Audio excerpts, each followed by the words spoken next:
Hello everyone, welcome to Isha's millet cafe. കാർഷിക ക്ഷേമ വകുപ്പിന് കീഴിലുള്ള ആലപ്പുഴ ജില്ലയിലെ ഏക മില്ലറ്റ് കഫേയിലേക്ക് എല്ലാവർക്കും സ്വാഗതം. നമ്മൾ പൊതുവെ ആരോഗ്യ ഭക്ഷണത്തിനെ പറ്റി അറിയുന്നതിനും ഒരു ആരോഗ്യപരമായ ജീവിതം ആസ്വദിക്കുന്നതിനും നിങ്ങളുടെ വീഡിയോകളൊക്കെ കാണുക. നിങ്ങളിലേക്ക് ഇന്ന് ഞാൻ എത്തിക്കുന്ന ഒരു മില്ലറ്റ് എന്ന് പറയുന്നത് മണിച്ചോളമാണ്. മണിച്ചോളം എന്ന് കേട്ടിട്ടുണ്ടോ? മണിച്ചോളം അഥവാ ജോവർ മില്ലറ്റ് എന്ന് പറയും. ധാരാളം ഗുണങ്ങൾ അടങ്ങിയിട്ടുള്ള ഒരു മില്ലറ്റാണ് മണിച്ചോളം അല്ലെങ്കിൽ ജോവർ എന്ന് പറയുന്നത്. ഇതിൻ്റെ പ്രത്യേകത എന്താണെന്ന് വെച്ച് കഴിഞ്ഞാൽ, മണിച്ചോളത്തിൽ ധാരാളമായി അടങ്ങിയിരിക്കുന്ന അയണും കോപ്പറും അനീമിയ പോലുള്ള രോഗങ്ങളെ തടയുന്നതിനും രക്തസംക്രമണം സുഗമപ്പെടുത്തുക വഴി സദാ ഊർജ്ജസ്വലരായിരിക്കുന്നതിനും നമ്മെ സഹായിക്കുന്നു.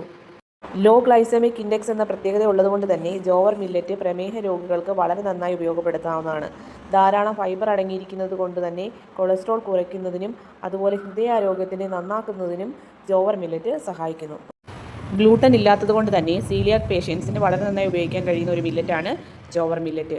കൂടാതെ നമ്മുടെ ദിനചര്യയുടെ ഭാഗമായ പുട്ട്, ചപ്പാത്തി, ഇടിയപ്പം, ഇലയട എന്നിവയെല്ലാം തന്നെ നമുക്ക് മണിച്ചോളം കൊണ്ട് ഉണ്ടാക്കാവുന്നതാണ്. അതുകൊണ്ട് തന്നെ നമ്മളൊരു ഡയറ്റിലാണെങ്കിൽ ഒരിക്കലും നമുക്കൊരു ഡയറ്റ് മാറി ചെയ്യുന്നതായിട്ടോ മറ്റൊരു ഡയറ്റ് ചെയ്യുന്നതായിട്ടോ ഒന്നുമുള്ള ഫീല് ഉണ്ടാകത്തില്ല. നമ്മൾ ഡയറ്റ് ചെയ്യുന്ന സമയത്ത് വളരെ ഹാപ്പി ആയിരിക്കും.